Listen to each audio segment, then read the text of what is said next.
April 3rd, 2001.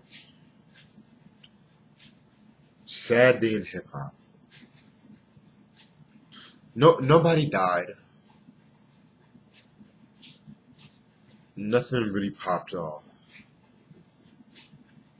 This this album was just released.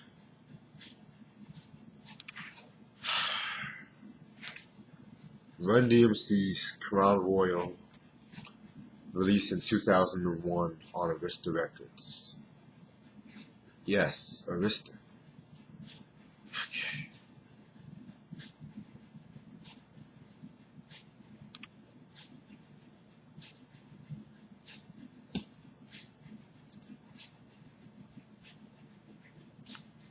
Singles this album is known for are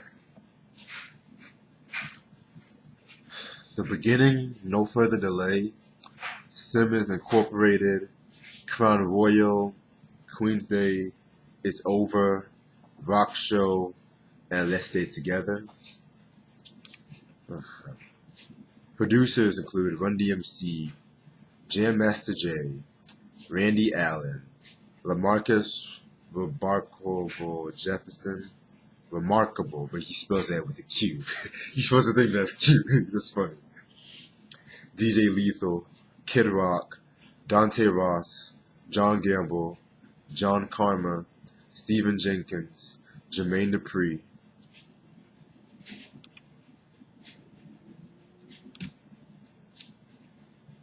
Run, DJ Homicide.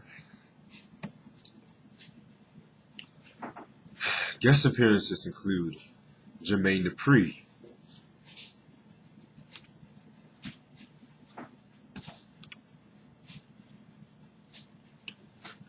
Nas, Prodigy, Fred Durst, Kid Rock, Everlast, Stephen Jenkins of Third Eye Blind, Sugar Ray, Chris Davis, Jagged Edge, Fat Joe, Bo Skaggs Nitty, Carmine Wilson, Method Man, Big Dash, Donald McFarlane, Jamal Simmons, Kenny Cash, Mike Ransom.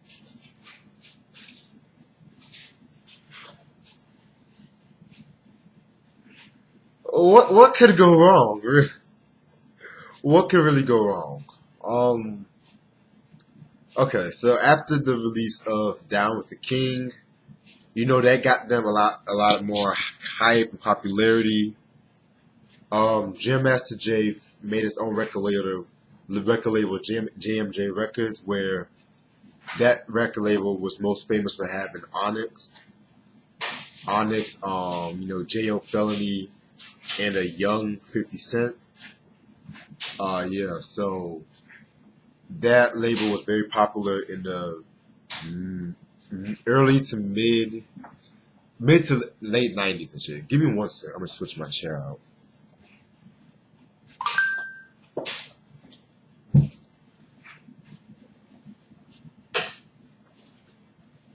Sorry about that.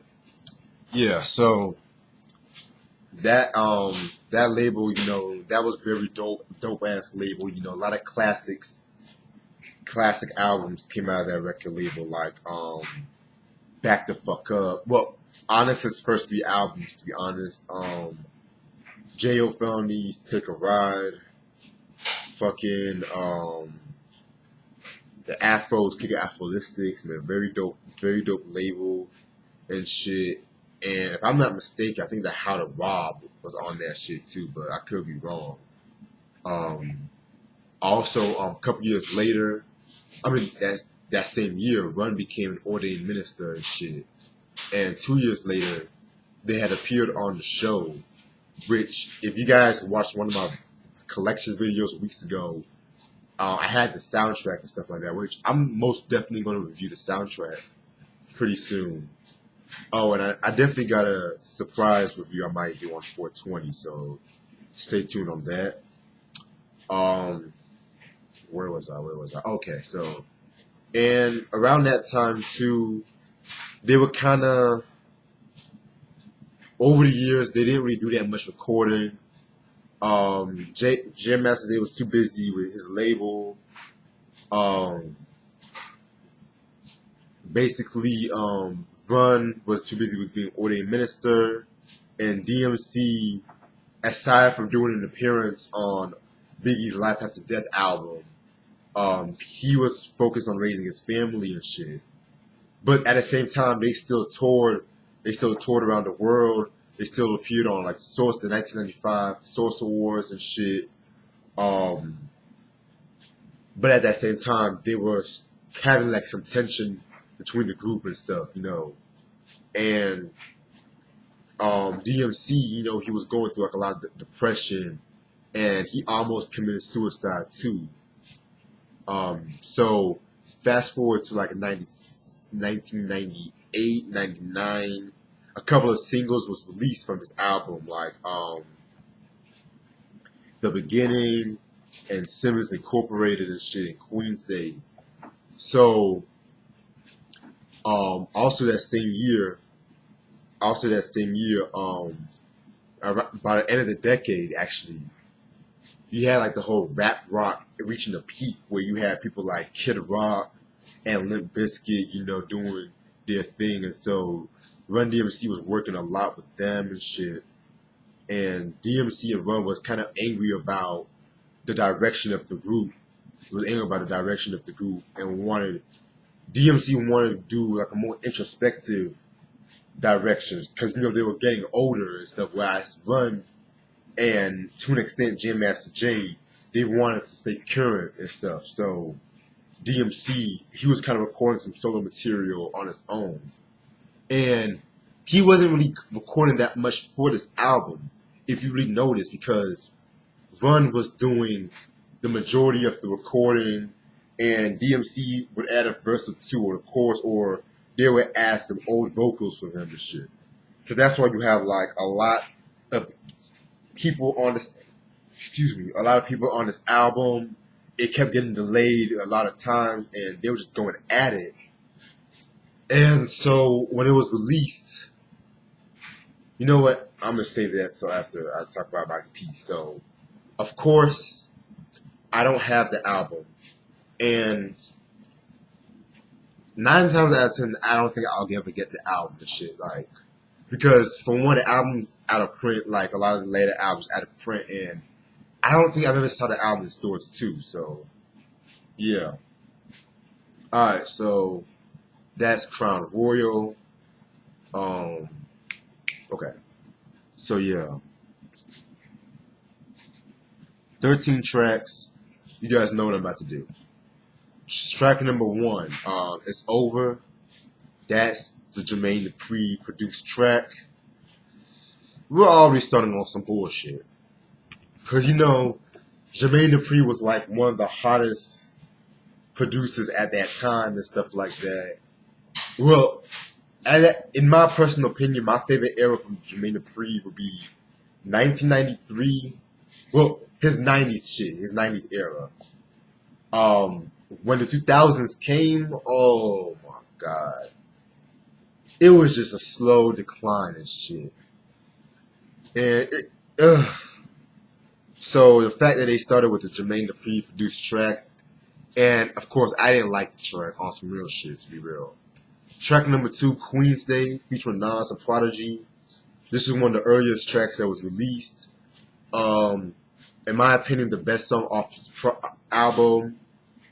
Yeah, and it's no surprise because it's a lot of people's fan favorite of this song, and it excuse me. I ate something earlier, so in my opinion, like Nas had like the best verse on that track, but Run probably delivered one of his better performances and shit. I love the verse when Nas was like, I had my eyes open, stepping out into the world, so fiendish when old English till I hurl growing pains. A young kid learning early how to know the game. USA will escape rank mobs and crew would take minks. Like, yeah, man, like what I got from that song was like them bigging up Queensbridge and shit, and just giving like a tribute to Queensbridge in a way and stuff like that, showing Queensbridge in a positive light. You know what I'm saying? Because with a lot of people's perspective, Queensbridge is just like dangerous and grimy and shit like that. So it was nice that Run and Nas and P Prodigy they definitely did their thing on that. Prodigy, he definitely did his thing on that too. I'm not taking away anything from Prodigy and shit. So next track, Them Girls featuring Fred Durst of Limp Bizkit. I, for one, am not a fan of Limp Bizkit. Never have been a fan of Limp Bizkit.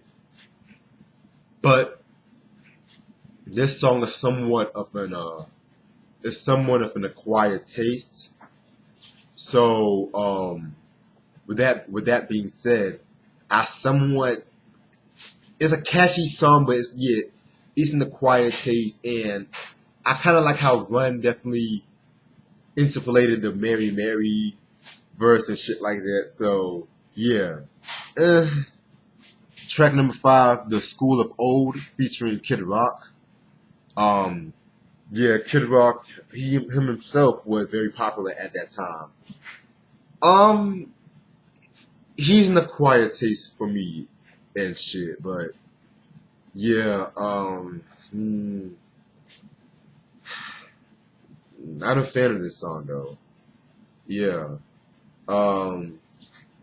Track number 6, Take the Money and Run, featuring Everlast. Just because they added the Run sample does not make it a good song. And I actually like that cover of the Steve Miller Band song. But track number 7, Rock Show, featuring Stephen Jenkins of Third Eye Blind.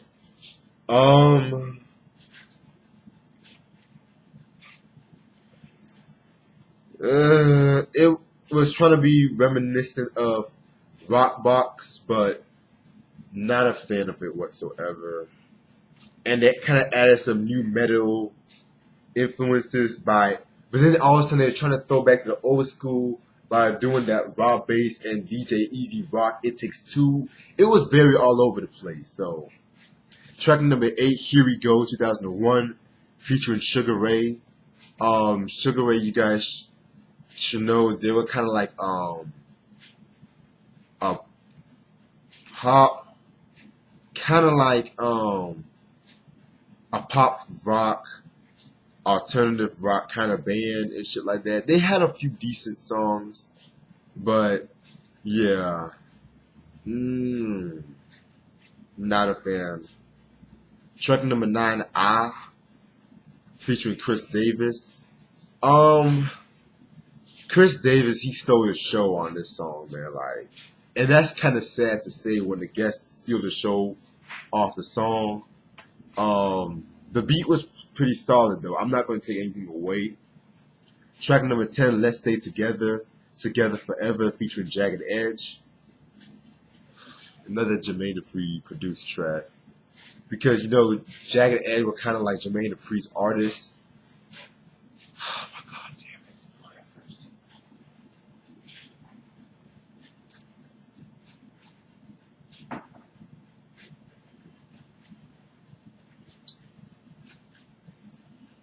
Yeah, not a fan. And track number 11 and 12, I Poppy and Simmons Incorporated. And I think they did a Walk This Way tribute in the last track. Forgettable. Now, before I say my thoughts on this album, I forgot to mention one thing. Between the late 90s and early 2000s, Arista Records were kind of going through a transitional period. With that being said, L.A. Reid was the president and shit, and what he wanted to do was have like more of like a pop R&B feel towards it. That's why like you had like a lot of artists, like of course Brand Nubian. Yeah, they got dropped from Arista Records because they didn't want to fuck with that image and shit. And you had artists like Usher, Whitney Houston, Pink, when she was doing like her R&B phase and stuff like that, they were kind of going through that phase too, and this album was kind of like a product of that. And so this album is trash, very much trash. Like with that being said, I I was originally going to do this album as part of my trash review series, but with the amount of respect I have for Run DMC, I couldn't like really bring myself to calling that album trash. I really couldn't like really bring myself calling that album trash and shit, you know. Um, Also, the chemistry between Run and DMC was just gone. Even the tracks that DMC appeared on was just, oh my god, it was just not good shit whatsoever. Oh man, but Jermaine Dupri, man, just stay away from hip hop. And it was so inconsistent because you did not know what it was going to be, like a rap rock, a new metal, a tribute to old school hip hop. Like, I would rather listen to Big Daddy Kane's Veterans Day than this album, and that's saying a lot. That's really saying a lot. Because when rappers drop final albums on some real shit, they have to come out with a bang. And even if you don't even think it's a final album, like, even if it's the end of your contract, come out strong. For example, Boogie Down Productions, Sex and Violence, classic in my opinion. Even though a lot of people want to hate on that album and shit like that, that's a very dope album and shit. Eric B. and Rakim's Don't Sweat the Technique. Another album people love to shit on. That is itself a very dope album. Heavy D and the Boys, Nothing But Love. Dope, dope, dope album. I can go on and on and on. To an extent, Foxy Brown's Broken Silence and shit. Foxy Brown Broken Silence. Coogee Rap and DJ Polo's Live and Let Die. EPMB's Business Never Personal. Third Base Daryl's of Daryl, like album, like those albums, man, like they were at their game, and for the fact that this was Run DMC, like the Godfather, the so-called Godfathers of hip hop, and like I said before, 84 to 87 is my favorite era of Run DMC. 1990 to 2001 is just a very slow decline. It's just watching.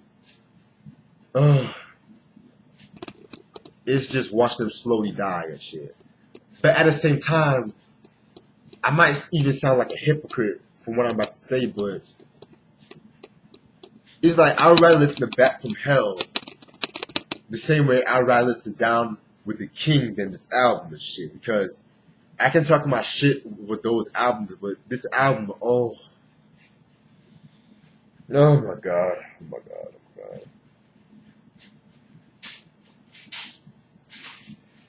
This album is out of print, and yeah, I'm not surprised though, because it didn't really, I mean, it sold moderately well, but the fans didn't really like this album, and unfortunately, it was the final album before the death of Jam Master Jay on 2002.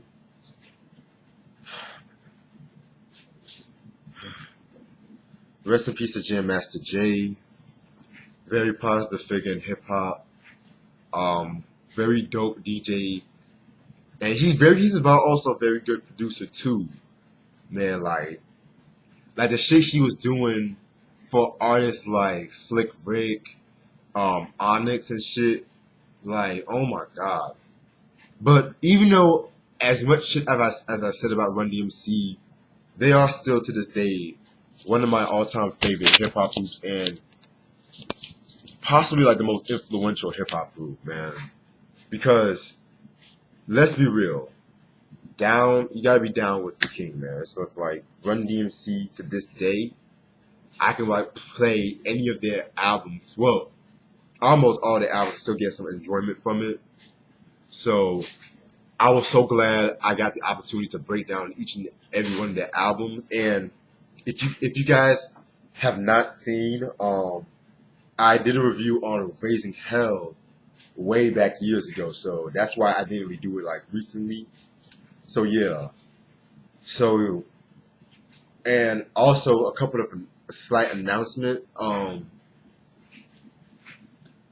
was originally gonna do a review on Tina Marie's Irons in the Fire today with Ashley, but the power actually went out in her apartment, so we're gonna possibly do that tomorrow. And with that being said, I kind of want to do a collection vid right now, an impromptu collection vid. I did go. It was Record Store Day, and I went vinyl shopping, so hold one thought.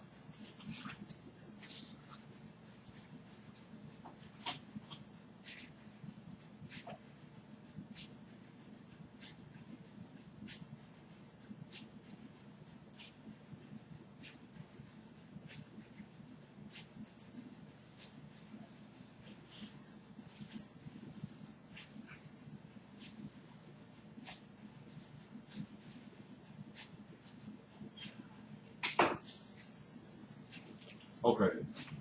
I have about four vinyls and like a couple of CDs that were supposed to be originally on the previous collection vid from Hoovie, but I thought I might as well show it to y'all now. Okay, so first album got is Foxy Brown's China Doll. I know, it's a trash album. I know. Yes, it was Record Store Day, and they actually had it. I mean, it's only six. I mean, come on, it's only $6, man. But Speaker Cloud, we've done a review where we trashed this album and shit. I'm just got it to complete my collection. So, Foxy Brown, China Doll, 1999. Yeah. Wait. Yeah, 99. All right, my next vinyl. I am so glad I finally got this album. This is an album I've been wanting to get for a long time. I always felt like this album was pretty much what cemented his legacy, this artist's legacy. If you guys would agree with me, drum roll, please. It's George Clinton's debut solo album, Computer Games, released in 1982 on Capitol Records. Love this album. This album, this is my opinion, his best solo album. It's somewhat of a comeback for him in a way because like between like the late up to the early 80s and shit, Parliament and Funkadelic were kind of going through some creative differences, some money issues and shit, and so this kind of like brought him back to the forefront and stuff like that. So yeah, I'm gonna definitely do a review on Parliament and Funkadelic. I'm trying to get a few more of their albums. I was thinking about what I did for Wu-Tang from like the yearly Wu-Tang and shit. I might want to do that for Parliament and Funkadelic. So if I do that, it might be way later on this year. So yeah. With that being said, singles this album is known for are Loopzilla and Atomic Dog, which Atomic Dog, man, iconic song. You guys heard that song sampled a lot in hip hop and shit. The thing about this album was, I think about one thing about this album was the fact that he was recording this album a lot during the time when he was going through the financial difficulties with Parliament and Funkadelic and shit. So he went by two stage names, George Clinton and P-Funk All-Stars and stuff. So that's why he recorded under two separate names and combined those two together, which is what came out with this album. Yeah, man. If you guys love that old Parliament Funkadelic in the 80s with the twists, this is like a very perfect album for you. This is George Clinton and George Clinton Computer Games. This album's still in print. It was recently re-released, I believe, in 2015. Yeah, so must have in your collection. Next out is Marvin Gaye's final studio album, Midnight Love, released in 1982 on Columbia Records. Yes, I finally got my hands on this album. This is the infamous Midnight Love album, his so-called comeback. Singles album is known for was Sexual Healing, My Love Is Waiting, Till Tomorrow, and Joy. Okay, so history behind this album. I'm not going to speak too much because I'm definitely going to do a live review on this album very sooner than you think. So, with history of this album was he had gotten into it with Motown because when I reviewed In Our Lifetime a while back ago, that was originally his supposed to be the Love Man album, but he wasn't finished with that album. He renamed it In Our Lifetime. He wasn't finished with it yet, but somebody from Motown stole the album and remastered it in its own way and shit. And at that time, it wasn't really it didn't really do that well commercially, as I should say. It didn't really do that. I mean, it did okay commercially in Marvin standards. So Marvin had enough of Motown, and he had left Motown and signed with Columbia and stuff like that. And I'm going to definitely talk more about the history of this album. So now about this album. When I first heard the album, I have to be honest with you guys, I was not a fan of it whatsoever. And that's all I'm going to say on that right now.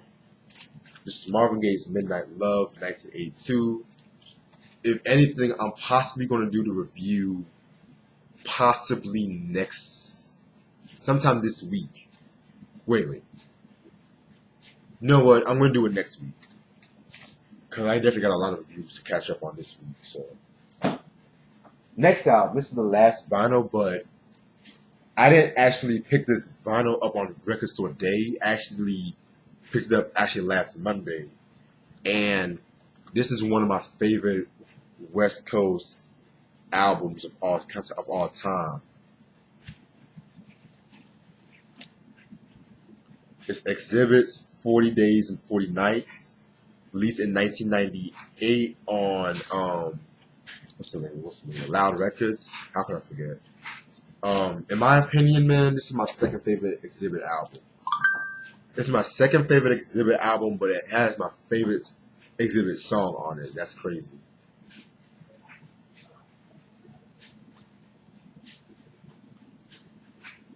Yeah. So singles albums known for are What You See Is What You Get, which, spoiler, that is my favorite Exhibit song of all time. Free Card Molly, Los Angeles Time, and Pussy Pop. So yeah, man, he went in on this album, man. Like, fucking my God, like, this is the album, in my opinion, I felt like he kind of found his sound with. In my personal opinion, classic album. Like, his first two albums are my favorite. Restless was cool, but I didn't really love it. I'm not like a huge fan of Restless and shit, but that's another story for a different day. So, this is Exhibit with 40 Days and 40 Nights. If I'm not mistaken, I believe this album is out of print. Let me double check. Yeah, this album is out of print.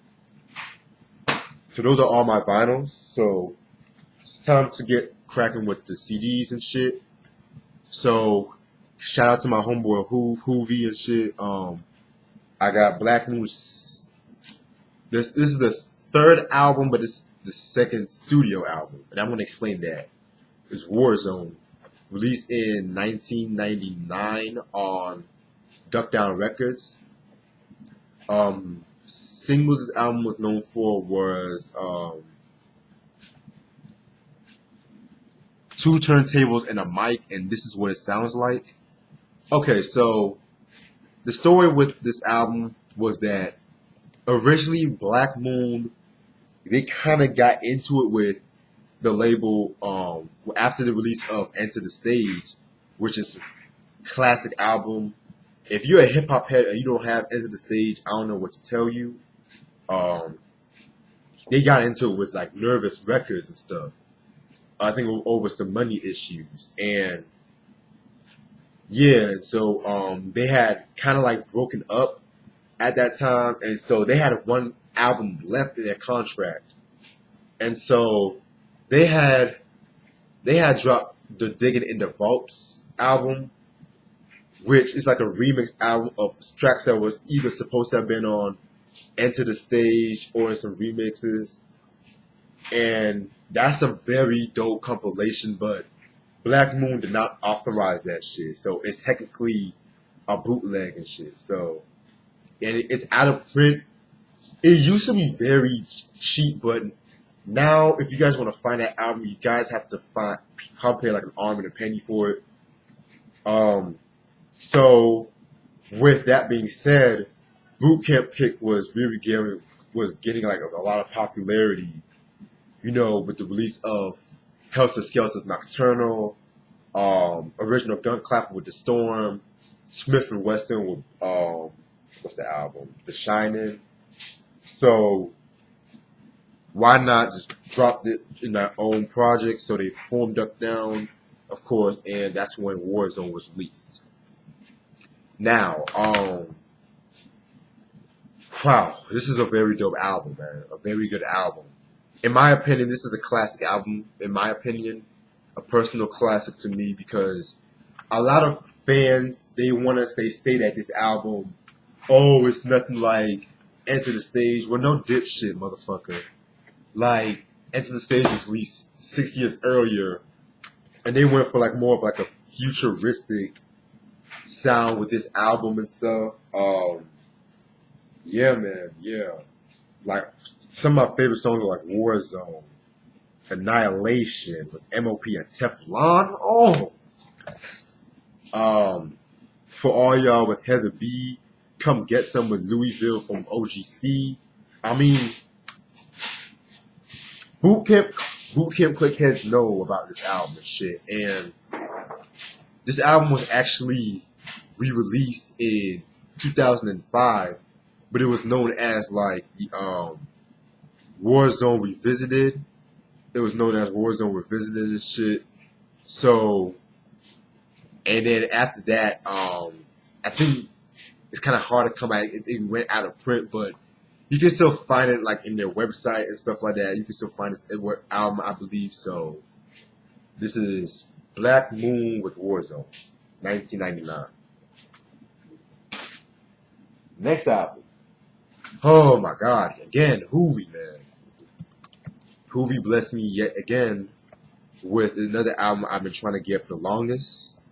We about to go to the Rap a Lot right now with the Ghetto Boys, the We Can't Be Stopped album. This was released in 1991 on Rap a Lot Records and shit. This is technically their third album, but their fourth overall album. I'm gonna get more into that in a minute. So, singles the album is known for was only came out with one official single, which was, of course, Mom Playing Tricks on Me.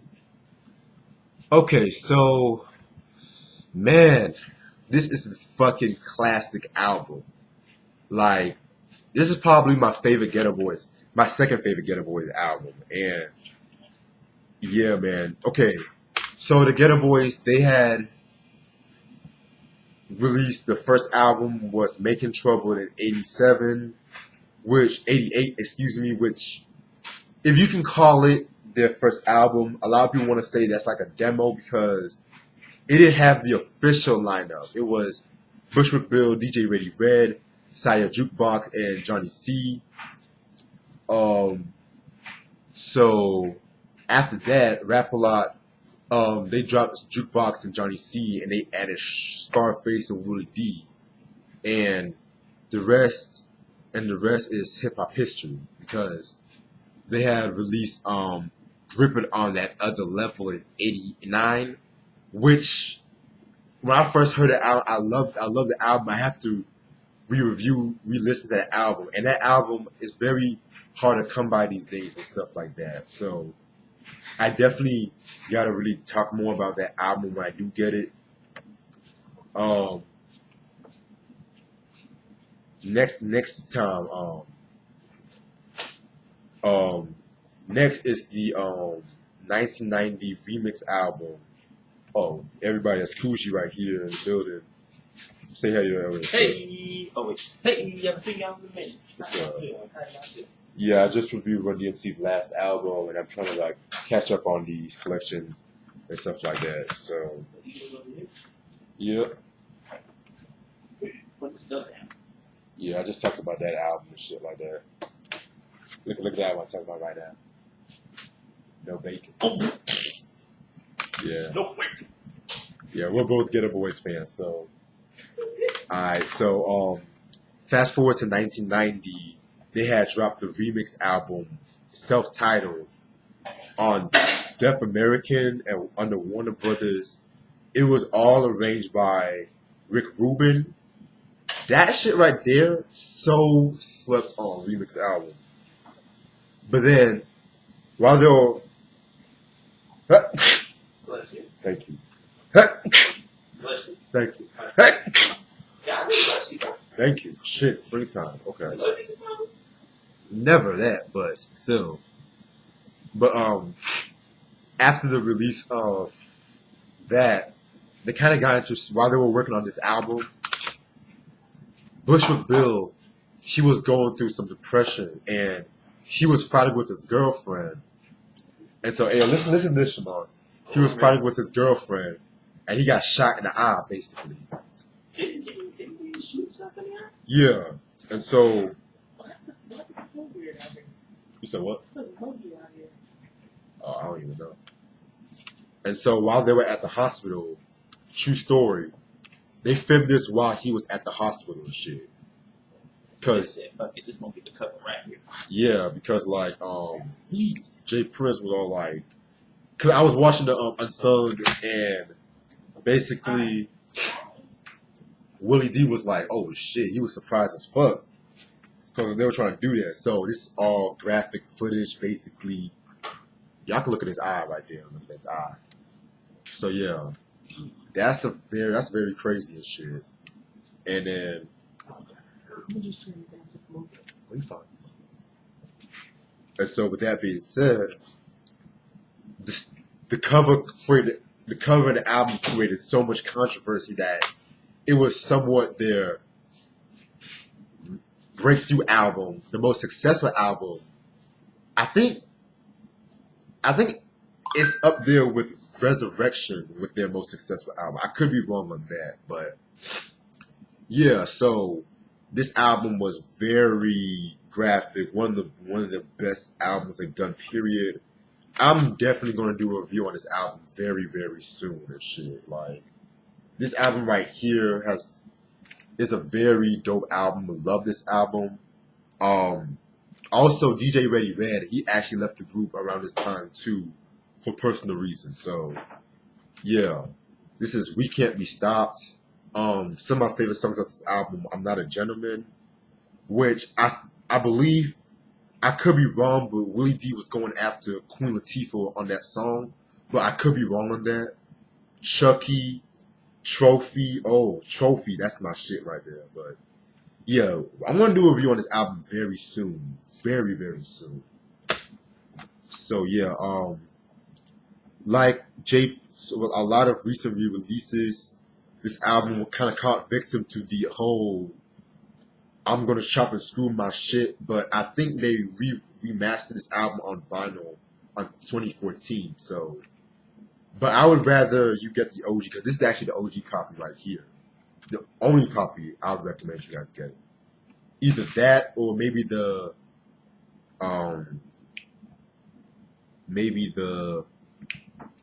1995 CD reissue. Now the final album. This is an album I've been wanting to get. Another album I want to get for a while. It's Scarface with the Fix, released in 2002. Man, this album right here, very dope album, very good album. It got 5 mics in the source, which, you know, I can't even get mad about that, you know. Even though the source can be suspect at times. But yeah, 5 mics at the source. This was around the time when he was running Def Jam South, which was best known, of course, for having Ludacris and Young Jeezy and all that. So yeah, man. Singles album was known for was My Block and Someday. But a lot of other songs was known, like it was also known for like Guess Who's Back with Jay-Z and Beanie Siegel, In Cold Blood. Whew! In Cold Blood, man. Like that song was on Def Jam Vendetta, man. That's a lot of memories playing that song and it's whooping ass on that song and shit like that, man. Yeah, man. This album right here, the thing I love most about this album was that it kind of has somewhat of like a blues kind of feel to it. I don't know if it's just me. It definitely has that strong southern feel to this album and shit. And for Scarface to still drop a consistency up to this point in his career and shit like that, you know, very dope album. Yeah, man. And this album was actually re-released last year. So if you guys can find it, must have in your collection. It's a Scarface The Fix. And that's all the time I have. Stay tuned for more. Peace. And make sure you guys click that subscribe button. Subscribe to my channel. Speak of Clout. Everybody. Stevens. Tribe Arrow. Mike's. Everybody. Peace.